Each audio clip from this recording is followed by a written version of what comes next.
Hello, today I'm going to show you how to take an image and create some dynamic vocab content with this. For example, we're going to look at this map of the United States, and we're going to design a way where as students click a state, they will practice learning the name of that state. There will be a shape that pops up with the name of the state for students to learn and practice that way. It's a little bit involved. This is kind of an advanced technique, but I'm trying to break it down for you as much as I can. So let's get started.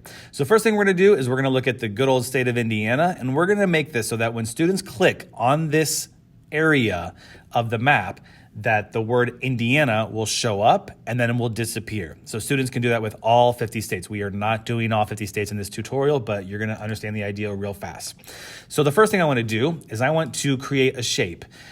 So you go to the insert ribbon at the top, you click shape, and I'm just gonna do a rectangle, a simple rectangle because Indiana is kind of rectangular. So I've inserted it. I can't see it that well because that shape is blending in. I'll change it to yellow. And one thing we're gonna do is we're gonna wanna get rid of an outline because every time you make a shape in PowerPoint, it comes with an outline. So let's get rid of that right now. So if you go to shape outlines, you go to no outline, now I just have a yellow rectangle. And it's pretty much covering the entire area of Indiana. Cool, that's step one. Now we're gonna insert another shape, and I'm going to choose rounded rectangle, and this is going to be where I type in the word Indiana.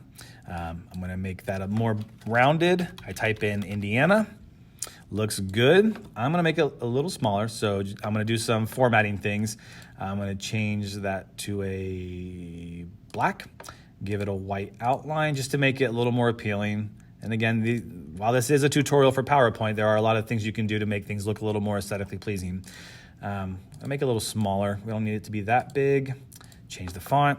Nice.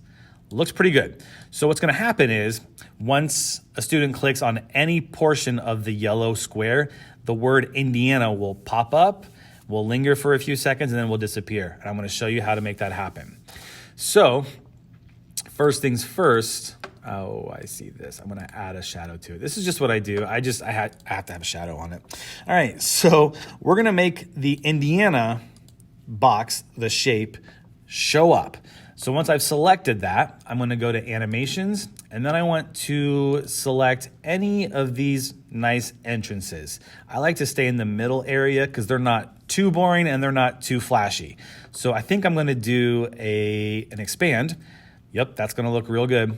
So if I click OK, now that has been assigned to the animation to expand. But we're gonna have to figure out how do we get that to show up when I click the yellow area.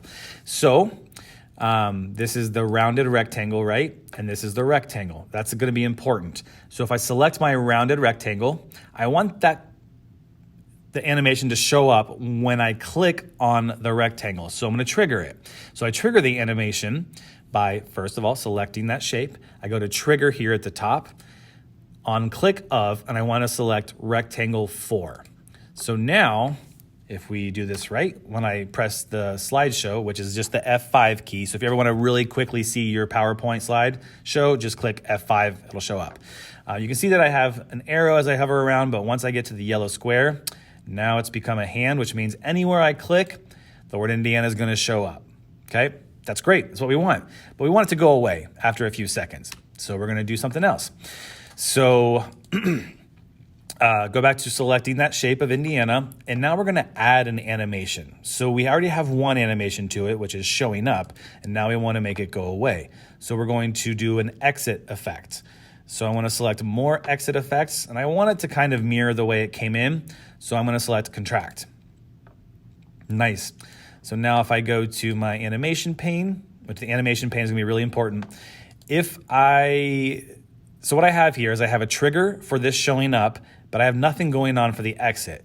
If I select that exit effect and drag it beneath the entrance effect, now I have them stacked and now I have the right order. However, you can see there's a timeline down here at the bottom and no one really knows if that's there, but this is showing you how many seconds this is happening. Unfortunately, this is only gonna happen when I click something again. What I wanted to do is to happen after. So if I select that exit effect and go to on click at the top and change after previous, now if I show you my slideshow, if I click it, Indiana is gonna show up and it's immediately gonna go away. Well, that's not very effective for learning what state that is unless, students can read quickly and retain the information, which you know. So let's make that delayed. So we want this to show up, we want it to linger, and then we want it to go away. So we're gonna select the exit effect. We're gonna delay it by 2 seconds. That should be plenty of time. You can make it 2.5. I wouldn't recommend it going too long because it gets a little annoying after that.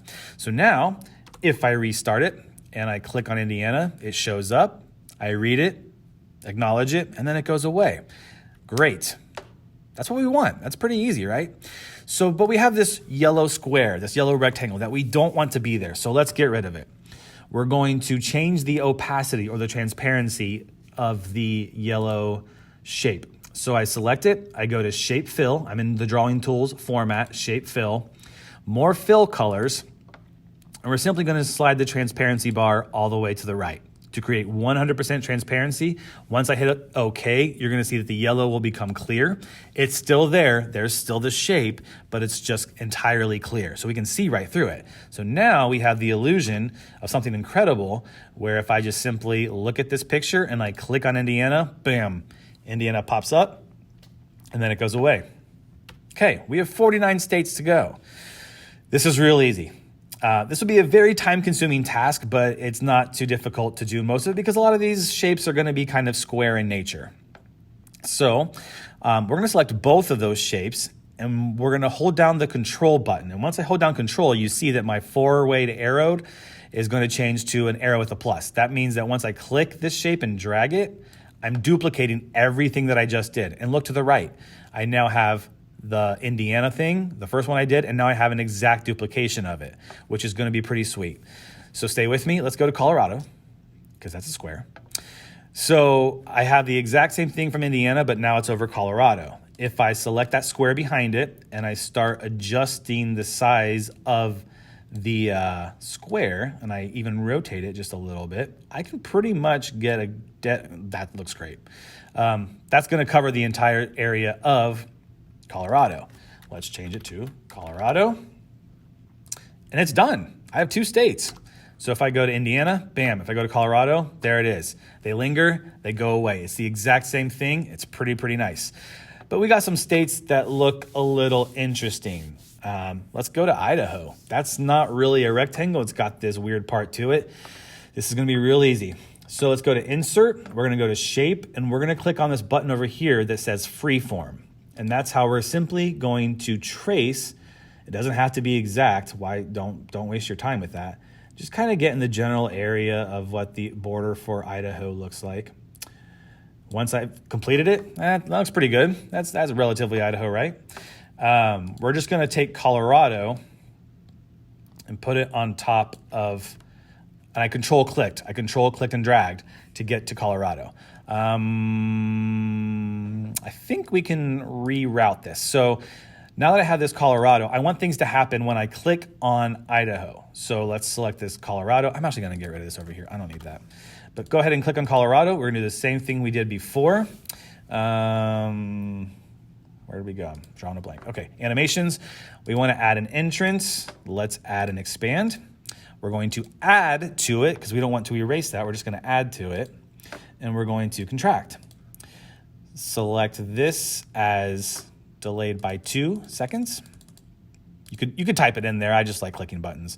And we're going to make this happen, the entrance, on the trigger of Freeform 8. Now you can rename these things. You can rename every box or every drop-down thing you see here.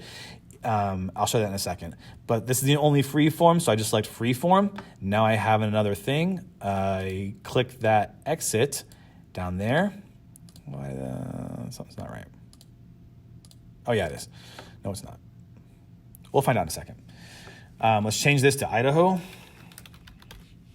I can even adjust that a little bit. Nice. Okay. Idaho shows up. And it stays there. What did I do? Oh, I know. Shoot. Remember, when you select, this is a good learning tip, right? When you select the second one, you only want to see the number 1. You don't want a 2. I forgot to change it to after previous. Now I'll change it to 2 seconds. Now it's perfect. Also, let's get rid of that color. We don't want an outline on the Idaho form that I made.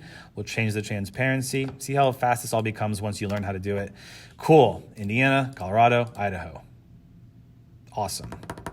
And then go away. So again, once you have this kind of shape, you can just start clicking and dragging around. Hey, Wyoming. Easy, done.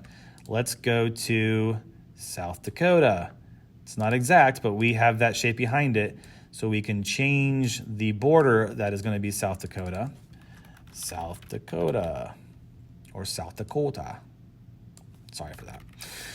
So yeah, you get the idea. I can keep going with that. And once you get to the New England areas, because those states are so small, you might want to kind of like take the picture behind it and blow it up in that area, like over in this part, and make it a little bigger. That's up to you. This is just for an example of what I'm doing with the map of the United States.